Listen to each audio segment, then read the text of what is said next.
92.7 big FM पर आप सुन रहे हैं प्यार के किस्से, यादों का edit box with Nilesh Mishra में। और मैं आपको सुनाने जा रहा हूँ स्नेहवीर गोसाई की लिखी कहानी पापा का प्यार, बिना किसी एड ब्रेक के। धत तेरे की, कपड़ों की क्या हालत हो गई। शहर के ट्रैफिक में फंसा आदमी ऐसा लगता है जैसे अभिमन्यु चक्रव्यूह में फंस गया हो। इधर से लाइट रेड होती है तो उधर से गाड़ियां आने लग जाती हैं, उधर की गाड़ी रुकती है तो इधर से लाइट हरी हो जाती है। आज अजीत बाबू शहर के बढ़ते हुए ट्रैफिक पे कुछ ज्यादा ही नाराज थे। जब ट्रैफिक चक्रव्यूह की तरह लगता है तो क्यों नहीं तुम भी एक रथ ले लेते। अंदर से अजीत बाबू की धर्मपत्नी अंजू देवी की आवाज आई। मजे की बात यह है कि ये बाबू और देवी के सफिक्स अजीत और अंजू ने कभी चाहे नहीं थे, लेकिन बढ़ती उम्र के साथ जिनके आगे साहब या मैडम लगाना मुनासिब नहीं होता, उनके नामों पर दुनिया अपने आप ही बाबू या देवी चिपका देती है। घर की हालत तो आप समझ ही गए होंगे। मिडिल क्लास परिवार जो जितना कमाए उससे ज्यादा बचाने की सोचता है। बचा नहीं पाता वो बात और है, मगर सोचने पे तो सरकार भी टैक्स नहीं लगाती। हमारे अजीत बाबू भी ऐसे ही थे। खर्चे की बात उनके कानों पे तीर बन के चुभती थी। अभी अंजू देवी का सुझाव आया ही था कि अजीत बाबू खींच के बोले, रथ खरीद लो। तुम कहो तो चार्टर प्लेन की बुकिंग करवाता हूं, जेब में नहीं टिल्ला टिल्ली और मामा जी चलेंगे दिल्ली। ऐसे खराब मुहावरों पे बात खत्म करना अजीत बाबू की आदत थी। साथ के लोग पहले साइकिल, फिर स्कूटर और कुछ तो कार के मालिक हो गए थे, लेकिन अजीत बाबू अपनी 11 नंबर की गाड़ी यानी अपने 2 पैरों को कभी नहीं भूले। यही वजह थी कि 25 साल की नौकरी के बाद भी उनकी सेहत एकदम दुरुस्त थी। उन्होंने अपनी सारी जमा पूंजी से 4 कमरों का मकान बनाया था और यही उनकी जिंदगी का एकमात्र अचीवमेंट था। अंजू देवी ने लाख समझाया कि अब एक स्कूटर ले लो, बुढ़ापे में बस के धक्के कहाँ खाओगे। अजीत बाबू स्कूटर की बात छोड़ के बुढ़ापे की बात पकड़ लेते थे। तुम मुझको 49 में ही बूढ़ा करोगी? अरे इतनी ताकत है कि अब भी 500 मीटर रेस में पछाड़ सकते हैं इन नौजवानों को। अभी चाय का पहला घूंट पिया ही था कि उनका बेटा सुनील सामने खड़ा होकर बोला, पापा जरा 2000 रुपए तो देना, कॉलेज का टूर जा रहा है। पैसों की बात ने अजीत बाबू की चाय का स्वाद बदल के रख दिया। 2000 रुपए? क्या करोगे इतने पैसों का? सुनील जिरह के मूड में नहीं था। कम ऑन यार पापा, इतने पैसे तो खर्च हो ही जाते हैं टूर पे, आने पे मैं आपको हिसाब दे दूंगा। अजीत बाबू जिस बात से बचना चाहते हैं उसको दूसरी ओर मोड़ लेते हैं। आदतन इस बार भी उन्होंने यही किया। यार पापा, मैं तुम्हारा यार हूं, जबान देखी इस लड़के की। हमने तो कभी पिताजी से नीचे बात नहीं की थी, और आजकल। सुनील पिताजी की ट्रिक से अच्छी तरह वाकिफ था। आप साफ साफ क्यों नहीं कहते कि पैसे नहीं देना चाहते? अगर मेरे हाथ में होता ना पापा, तो मैं आपके घर में कभी पैदा नहीं होता। सुनील बातों का थप्पड़ मार के चला गया, लेकिन अजीत बाबू के दिल में उसकी गूंज और दर्द बराबर उठता रहा। अंजू देवी ने बात को रफा दफा करते हुए कहा, जाने दीजिए, बच्चा है, उसको पता नहीं वो क्या कह रहा है। अजीत बाबू ने धीमी आवाज में कहा, जिस दिन खुद कमाएगा उस दिन समझेगा घर कैसे चलता है। अजीत बाबू ने घर के आर्थिक संकट की बात सुनील से नहीं की, लेकिन अंजू जानती थी कि आने वाले दिनों में अजीत बाबू की तनख्वाह घर चलाने के लिए काफी नहीं होगी। अब उसको ही कुछ करना होगा। आप सुन रहे हैं प्यार के किस्से, यादों का edit box with Nilesh Mishra में, सिर्फ 92.7 बिग एफएम पर। ज्यादा कमाई के लिए क्या करना है, कैसे करना है, इसकी प्लानिंग अंजू देवी ने बहुत पहले ही कर ली थी। सुनील की बातों ने उस मुद्दे को भी छेड़ दिया था। इससे पहले कि अजीत बाबू महंगाई की समस्या पे राष्ट्रीय स्तर का भाषण दें, अंजू ने अपनी बात आगे सरका दी। देखो, बच्चे कॉलेज में चले गए, कुछ तो खर्चा करेंगे ही, आखिर उनको भी तो अपनी मर्जी से जीने का हक है। अजीत बाबू ने तुरंत दलील खारिज कर दी। तो माँ बेटे मिलकर मेरी जेब में छेद कर दोगे? मुहावरे पर ध्यान न देते हुए अंजू देवी ने अपनी प्लानिंग आगे रखी। सुनो, मैं सोच रही थी कि मैं पापड़ और अचार का काम शुरू कर दूं। अजीत बाबू की आंखों में गुस्सा उतर रहा है। देखो अंजू, ये फालतू बातें मत करो, घर पे ध्यान दो। देखो बच्चे कैसे आवारा हो रहे हैं। अंजू देवी अपने बचाव में उतर आई, बोली, आपने कभी मुझको काम नहीं करने दिया। पहले कहा बच्चे छोटे हैं, अब कह रहे हैं बड़े हो गए, अब मैं आपकी एक नहीं सुनूंगी। अजीत बाबू को लगा कि उनको जेब ढीली करनी पड़ेगी। बोले, मैं एक नया पैसा नहीं दूंगा तुम्हारे काम के लिए। अंजू देवी बोली, आपसे कोई पैसे मांग भी नहीं रहा है, पैसों का इंतजाम मैंने कर लिया है, आप अपने पैसे अपने पास रखो। अजीत बाबू हैरानी में पड़ गए। तुम्हारे पास कहां से आए पैसे? किसी से उधार तो नहीं लिया? अंजू बोली, नहीं, कपड़े धोते समय तुम्हारी जेब में जो पैसे रह जाते थे उन्हीं को गुल्लक में जमा करती रही। अजीत बाबू मुस्कुराते हुए बोले, मान गए अंजू, तुम मेरी बीवी हो, लेकिन सुन लो, मेरे जीते जी मैं तुमको कोई काम नहीं करने दूंगा। इस पे अंजू देवी बिगड़ गई। मैंने आज तक आपकी कोई बात नहीं टाली, लेकिन अब मैं आपकी नहीं सुनूंगी, और अगर आपने मना किया तो फिर मुझको अपने तरीके आजमाने पड़ेंगे। अजीत बाबू को आखिरकार हार माननी पड़ी। अंजू ने पहला किला फतेह करते ही पूरे मन से काम शुरू कर दिया। पापड़ के लिए दालें, अचार के लिए अमियाँ बड़ा चुन चुन के लाई, और फिर मसाले, तेल, चिरौंजी और न जाने क्या क्या। पूरे 2 हफ्ते की मेहनत के बाद पापड़ और अचार तैयार हो गए। अंजू को पापड़ बेलता देख अजीत बाबू चुटकी लेते थे। अंजू, अब तुमको पता चलेगा कि पैसा कमाने के लिए कितने पापड़ बेलने पड़ते हैं। ये हौसला अफजाई का उनका अपना तरीका था। अपनी पत्नी के बिजनेस प्लान पे उनको भरोसा हो ना हो, उनकी मुस्कान से उनको बड़ी राहत मिलती थी। अपने मन का काम करते हुए अंजू के चेहरे पे एक तसल्ली का भाव भर आता था। अचार और पापड़ बन के तैयार तो हो गए थे, अब उनको मार्केट में उतारने की बारी थी। अंजू देवी बारी बारी सभी स्टॉकिस्ट्स के पास गईं, लेकिन कोई उनका माल लेने को तैयार ही नहीं हुआ। अंजू देवी का शुद्ध अचार और पापड़ बाजार के महंगे अचार के आगे टिके तो कैसे? न उनके पास कोई मार्केटिंग प्लान था, न कोई स्ट्रैटेजी। अंजू देवी के हंसमुख चेहरे पे परेशानियों के बादल मंडराने लगे। आजकल वो उदास ही रहती थी। स्टोर से उठते अचार और पापड़ की खुशबू उनके दिल को छलनी कर रही थी। अजीत बाबू अपनी अंजू की मुस्कान वापस लाने के लिए कुछ भी करने को तैयार थे, लेकिन एक तरह का काम करते करते उनके दिमाग में मेमो लिखने और फाइल फॉरवर्ड करने के अलावा कोई दूसरा काम करने का सलीका रह ही नहीं गया था। तभी एक दिन सुनील के दिमाग में एक आइडिया कौंधा। वो अपनी मम्मी के पास जाके बोला, मम्मी, क्यों ना हम अपने अचार को इंटरनेट पे बेचें? आप सुन रहे हैं प्यार के किस्से, यादों का edit box with Nilesh Mishra में, सिर्फ 92.7 बिग एफएम पर। सुनील का आइडिया सुन के अजीत बाबू को कोई खास एक्साइटमेंट नहीं हुआ। वो तो अंजू की खुशी की बात थी, वरना तो इंटरनेट के अतिरिक्त खर्चे के ऊपर उन्होंने एक पूरा निबंध तैयार कर रखा था। बेटे का इन्वॉल्वमेंट देख के अंजू को बड़ी खुशी हुई। हालांकि आइडिया अभी भी उनकी समझ के बाहर था। अजीत बाबू चाह के भी अपने आप को रोक नहीं पाए। दुकान पे तो बिका नहीं, अभी इंटरनेट से अचार बेचेंगे। अंजू देवी टोकते हुए बोली, आप चुप रहो जी, बेटा कैसे करोगे ये काम? माँ के रिस्पॉन्स से सुनील का हौसला बढ़ा। फेसबुक मम्मी, फेसबुक, वही फेसबुक जिसने तुमको बर्बाद करके रखा है, अजीत बाबू ने कहा। होता क्या ये फेसबुक? आजकल जिसको देखो इसके चक्कर में बर्बाद हो रहा है। अंजू, तुमको पता नहीं है, रात भर उसी फेसबुक के सामने बैठा रहता है। ये कंप्यूटर ने भी ना क्या बला पैदा कर दिया है। सुनील ने अजीत की तरफ देखा और कहा, कम ऑन यार पापा, कभी तो बोलने दो। अजीत बाबू बिगड़ गए। फिर यार, तुमसे कितनी बार कहा है मुझको यार मत कहा करो। दोनों को शांत करते हुए अंजू देवी बोली, अच्छा ठीक है, उसको बोलने भी दोगे? बोलो बेटा, क्या कह रहे थे तुम? वो बोला, मम्मी, हम फेसबुक पे एक पेज बनाएंगे और उसमें हमारे अचार और पापड़ की खूबियां बताएंगे। नीचे घर का नंबर होगा, लोग ऑर्डर करेंगे, हम उनके घर अचार और पापड़ सप्लाई कर देंगे। अजीत बाबू ने तड़का लगाया, तो क्या घर में अचार और पापड़ वालों के फोन आएंगे? हाँ पापा, अगर आप आने देंगे तो। दरअसल मन ही मन तो अजीत बाबू को भी अच्छा लग रहा था, लेकिन अपने उसूलों के तहत उन्होंने पूरे आंदोलन में असहयोग करना था। बिजनेस करने या इसको बढ़ावा देने की रवायत उनके परिवार में कभी रही नहीं। जैसे डांट के उनको चुप करवाया गया, वैसे ही वो अपने बेटे को करवा देते थे। सुनील ने सबसे पहले अचार अपने दोस्तों को सैंपल के तौर पे दिया, फिर फेसबुक पे पेज बनाया। लोगों ने रिस्पॉन्स तो अच्छा दिया, लेकिन किसी को यह पता नहीं था कि इस अचार का बिजनेस से भी कोई लेना देना है।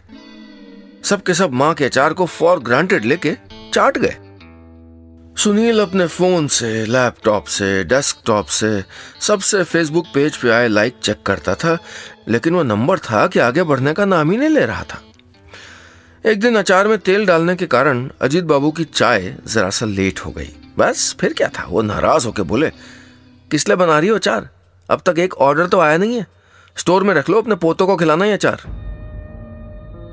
ये बात कहते ही अजीत बाबू को एहसास हो गया कि वो दिल को चुभने वाली कड़वी बात कह गए हैं।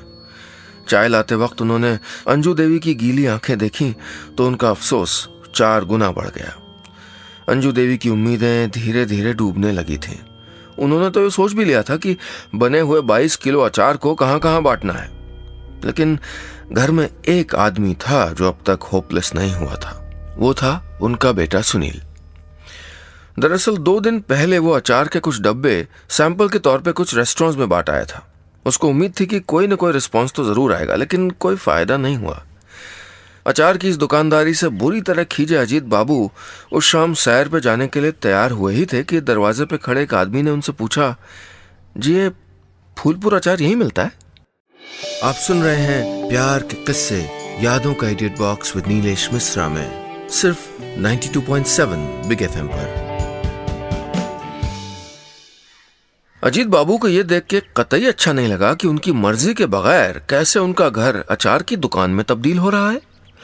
उस शाम आए आदमी को देख के उनके मन में आया कि कह दें, मैं तुझको हलवाई नजर आता हूं, मेरा बस चले तो अचार की इन सारी शीशियों को फोड़ दूं। लेकिन उन्होंने चुपचाप पीछे की तरफ इशारा कर दिया। पीछे खड़े सुनील और अंजू की आंखों में खुशी नाच रही थी। अचार का पहला डिब्बा देते हुए अंजू की आंखों से आंसू छलक पड़े। जैसे उस आदमी ने पैसे बढ़ाए, अंजू ने अजीत बाबू को टोक दिया, सुनो, ये पैसे आप ले लो। घर के मुखिया के हाथ शुभ होते हैं, नए काम की बोहनी उन्हीं के हाथों होनी चाहिए। बात सुन के अजीत बाबू को अच्छा तो बहुत लगा, लेकिन क्योंकि उनके घर में अच्छा लगने और अच्छा लगाने की परंपरा नहीं थी, सो वो तुनक के बोले, अरे कुछ ज्ञान है या नहीं? लक्ष्मी घर की औरत होती है, ये लो पैसे और इस अचार के खेल में मुझको शामिल मत करो। ग्राहक के जाते ही सुनील ने मां से पूछा, मां आप रिश्ता होने से पहले पापा से मिली नहीं थी क्या? मैं अक्सर सोचता हूं आपने पापा जैसे आदमी से शादी क्यों कर ली? अंजू ने डांट के सुनील को चुप करवा दिया, चुप रहे, तुझे क्या पता तेरे पापा कैसे हैं? धीरे धीरे अंजू की मेहनत रंग लाने लगी। वो कहते हैं ना, किसी भी काम की शुरुआत मुश्किल होती है। पहला डब्बा बिकते ही अचार का धंधा धीरे धीरे जोर पकड़ने लगा। कुछ दिनों में हालात ऐसे हो गए कि डिलीवरी के ऑर्डर पूरे करना मुश्किल हो गया था। अजीत बाबू सब कुछ देख के अनदेखा कर दिया करते थे। एक दिन वो घर पहुंचे तो अंजू देवी से बोले, ये पड़ोसियों की आदत ऐसे नहीं जाएगी। कितनी बार कहा है कि स्कूटर हमारे घर के आगे ना खड़ा करें। नया नया स्कूटर लिया है, अभी पंचर करके आता हूं तब होश आएगा। अजीत बाबू को पिन लेके बाहर जाते हुए देखा तो अंजू देवी उनको रोकते हुए बोली, अरे अरे क्या कर रहे हो? वो स्कूटर पड़ोसियों का नहीं, हमारा है। अजीत बाबू झुंझला के बोले, अच्छा कौन आया हमारे घर? अंजू देवी ने विश्वास दिलाया, अरे कोई आया नहीं है, वो हमने खरीदा है। इस महीने पूरे 25,000 की कमाई हुई है। मैंने सोचा एक स्कूटर आ जाएगा तो डिलीवरी में आसानी हो जाएगी। अजीत बाबू नाराज होकर बोले, अब तो तुम कुछ खरीदने के पहले मुझसे पूछती भी नहीं। अंजू देवी तपाक से बोली, वो क्या कहा था तुमने कि एक नया पैसा नहीं दूंगा, भूल गए? ये हमारे बिजनेस का फैसला है, घर का फैसला नहीं है। वैसे भी तुमको सरप्राइज देना था, लेकिन हमारी तैयारी के पहले तुम घर आ गए। वैसे अजीत बाबू को खुशी तो बहुत हुई थी। जब भी कोई अपना खुद को साबित कर देता है, खुशी तो होती है, लेकिन उनके परिवार में खुशी को जाहिर करने का रिवाज नहीं था। नौकरी लगने पे अजीत बाबू के पिताजी भी बहुत खुश हुए थे, लेकिन उन्होंने उनको चाह के भी गले नहीं लगाया था, क्योंकि रिवाज नहीं था, बस कुछ हिदायतें दे दी थी। सुनील के पैदा होने पे भी अजीत बाबू के पिताजी बहुत खुश हुए थे, लेकिन तब भी उन्होंने अपने बेटे को गले नहीं लगाया था, क्योंकि रिवाज नहीं था, बस आशीर्वाद दे दिया था। अजीत बाबू भी आज अपने बेटे और अपनी बेटी को गले लगाना चाहते थे, लेकिन अपने पिताजी की तरह उन्होंने भी रिवाज नहीं तोड़ा। जब खुशी संभाली नहीं गई तो जाके मिठाई के डब्बे ले आए और आस पड़ोस में बांट दिए। अजीत बाबू बड़े चहक चहक के अपनी बीवी और बेटे की तारीफ कर रहे थे, लेकिन घर में आते ही वही कड़क जबान आदमी बन गए, क्योंकि घर में तारीफ का रिवाज नहीं था। इस रिवाज के चक्कर में उनकी बीवी और उनका बेटा सुनील कभी जान नहीं पाए थे कि अजीत बाबू असल में उनसे कितना प्यार करते हैं।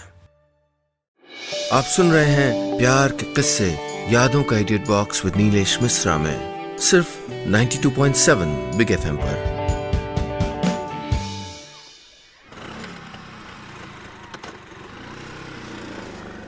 डिलीवरी का सारा काम सुनील अब घर के नए स्कूटर पे करने लगा। ऑर्डर की संख्या बढ़ी तो काम का बोझ भी बढ़ गया। बाहर की तरफ वाला एक कमरा पूरी तरह से अचार के काम को समर्पित हो गया। इतवार का दिन छुट्टी के लिए रखा गया था। हफ्ते भर की थकान भरे काम के बाद सुनील तड़के बगैर नाश्ता किए पतंग उड़ाने चला गया।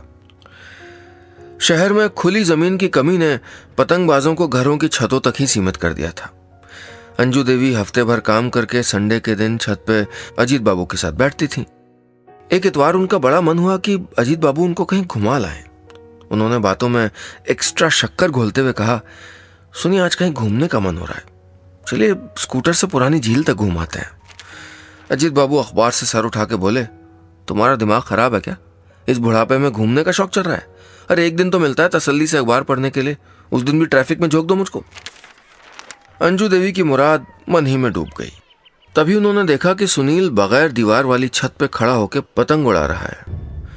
आंखों को पूरी तरह आसमान पे टिकाए सुनील को छत की हदों का एहसास नहीं रहा। अंजू देवी ने चीख के कहा, सुनील पीछे देख। लेकिन सुनील ने काम की पुकार समझ के जवाब दिया कि आ रहा हूं मां, थोड़ी देर में आ रहा हूं। पतंग की पेंच होते ही सुनील के हाथ पैर में हरकत हुई। वो तेजी से पीछे की तरफ लौटा, लेकिन तब तक छत की हदें खत्म हो चुकी थीं। अंजू देवी भागती हुई छत के नीचे उतरी। अजीत बाबू सुनील को आनन फानन उठा के हॉस्पिटल ले गए। बेतहाशा दर्द से चीख रहे सुनील को देख के अजीत बाबू बेचैन होकर अस्पताल में इधर उधर भाग रहे थे। डॉक्टर ने जांच के बाद उसकी टांग में फ्रैक्चर बताया और प्लास्टर लगा के उसको 2 महीने आराम करने की सलाह दी। प्लास्टर लगने के बाद सुनील को सिर्फ दर्द से आराम मिला, अजीत बाबू की डांट से नहीं। जब मैंने कहा था पतंग छत पे नहीं मैदान में जाके उड़ाया करो, तो तुम छत पे क्यों गए? सुनील ने कहा, पापा शहर में मैदान बचे ही कहां है, सब जगह तो मकान बन गए। मैं पतंग उड़ाने 10 किलोमीटर दूर तो नहीं जा सकता ना। अजीत बाबू ने मोबाइल फोन सुनील को पकड़ाते हुए कहा, ज्यादा वकील मत बनो, आजकल के बच्चों को सिर्फ बहस करनी आती है। और ये पैर मत हिला, मुझे बता क्या चाहिए। अब ये कमी तो अजीत बाबू में भी थी कि बच्चों की बात को सिरे से खारिज कर देते थे। सुनील को टांग टूटने से उतना दर्द नहीं हुआ था जितनी तकलीफ उसको पापा की डांट सुनने से हो रही थी। लेकिन बच्चे डांट के पीछे का प्यार कहां समझ पाते हैं। शाम को जैसे ही अंजू देवी उसको खाना देने के लिए आई, उसके माथे पे परेशानी उभर आई।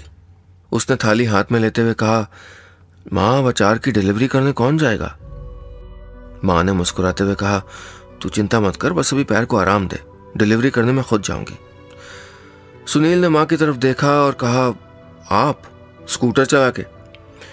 अंजू देवी ने जवाब दिया, तुझे क्या लगता है तेरी मम्मी कुछ नहीं जानती? चोरी से तेरे नाना जी का स्कूटर बहुत चलाया मैंने, बस तू रास्ता बता देना मुझको। तभी पीछे से अजीत बाबू की आवाज आई, कोई जरूरत नहीं तुमको डिलीवरी करने की, सुनील के ठीक होने तक ये काम मैं करूंगा। इस मुश्किल की घड़ी में अजीत बाबू अपने परिवार के साथ आके खड़े हो गए थे। आप सुन रहे हैं प्यार के किस्से यादों का edit box with Nilesh Mishra में, सिर्फ 92.7 बिग एफएम पर।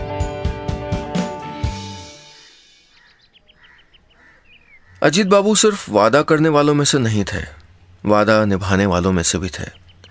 अगली सुबह रोज के वक्त से 2 घंटे पहले तैयार हो गए।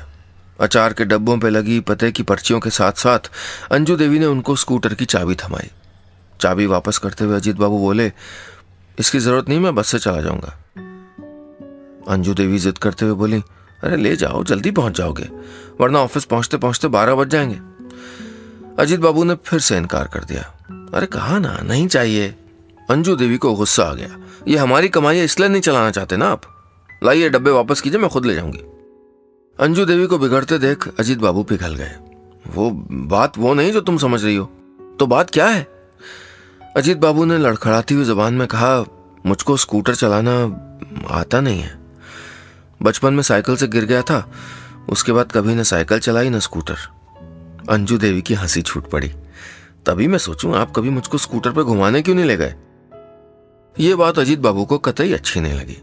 देखा, इसीलिए मैं नहीं बता रहा था। अंजू देवी बोली, बस एक बार गिरे और चलाना छोड़ दिया, मैं सिखाऊंगी आपको स्कूटर चलाना, बोलिए सीखेंगे? अजीत बाबू हिचकिचा गए, अरे अब इस उम्र में हड्डियां तोड़वानी है क्या? अंजू देवी बोली, इसी रवैये के कारण आप सीख नहीं पाए, सीखने की कोई उम्र नहीं होती, और मेरा कितना मन है आपके साथ स्कूटर पे घूमने का, आप मुझे घुमाना नहीं चाहते? अजीत बाबू का दिल खुशी से झूम उठा, जरूर घुमाऊंगा, पर मैं सीखूंगा तो लोग हंसेंगे तो नहीं? अंजू देवी बोली, फिर से लोगों की परवाह? अच्छा आपको इतनी दिक्कत है तो मैं तड़के आपको सिखाऊंगी, ठीक है? अजीत बाबू ने हाँ में सर हिला दिया। अंजू देवी ने जब ये बात सुनील को बताई तो हंसते हंसते उसके जबड़ों में दर्द होने लगा। पापा ने इतने साल स्कूटर सिर्फ इसलिए नहीं लिया क्योंकि उनको चलाना नहीं आता? पापा जैसा ना एक ही इंसान हो सकता है। अंजू देवी को सुनील का व्यंग कुछ पसंद नहीं आया, इसलिए उन्होंने बात को बीच में काट के एक शर्ट सुनील के हाथों में थमा दी। तेरे पापा लाए, उनकी तनख्वाह बढ़ गई है। सुनील ने शर्ट हाथों में लेके कहा, वो खुद नहीं दे सकते थे। अंजू देवी ने कोई जवाब नहीं दिया। सुनील ने उसी प्लास्टर के साथ इम्तिहान दिए। उसके सो कॉल्ड बिगड़ैल दोस्त उसको अपनी गाड़ी में लेके गए और वापस छोड़ने आए। इस बीच अजीत बाबू ने स्कूटर चलाना भी सीख लिया। अलबत्ता ये बात पूरे मोहल्ले को पता चल गई कि उनको स्कूटर चलाना उनकी बीवी ने सिखाया, और उनकी उम्मीद के उलट किसी ने इस बात पे उनका मजाक भी नहीं उड़ाया, बल्कि उनके जल्दी सीख लेने पे उनकी तारीफ ही हुई। सुनील के इम्तिहान के नतीजे वाले दिन अजीत बाबू उसके कमरे में आए और बोले, तैयार हो जाओ, मैं आज तुमको कॉलेज लेके जाऊंगा। मरता क्या न करता, रिजल्ट्स की बेचैनी में सुनील ये रिस्क भी लेने को तैयार हो गया। अजीत बाबू 45 की मध्यम स्पीड से ट्रैफिक के बीच में मक्खन की तरह गाड़ी निकाल के कॉलेज पहुंच गए। सुनील नोटिस बोर्ड में लगी लिस्ट में अपना नाम ढूंढ ही रहा था कि अजीत बाबू उसके एकदम पीछे खड़े थे। तभी सुनील जोर से चीखा, मैं फर्स्ट डिवीजन में पास हो गया। वो भूल गया कि उसके पीछे उसके पिताजी खड़े हैं। उसने अपने किसी दोस्त से गले मिलने के लिए दोनों बाहें फैलाई। अजीत बाबू ने झट से उसको बाहों में भर लिया। न जाने कितने सालों के बाद उन्होंने गले न मिलने के उस पुराने रिवाज को तोड़ दिया था। सुनील को जोर से बाहों में भरते हुए उन्होंने कहा, आई लव यू बेटा। सुनील ने भी उनको ऐसे कस लिया जैसे बरसों बाद आज पापा मिले हों। आंखों पे हल्की सी नमी और चेहरे पे मुस्कान लिए वो बोला, आई लव यू टू पापा। मगर अजीत बाबू मुस्कुरा दिए, बोले, कम ऑन यार बेटा, अपनों के करीब आने के लिए कुछ रिवाज तोड़ने जरूरी होते हैं। बस इतनी सी थी ये कहानी।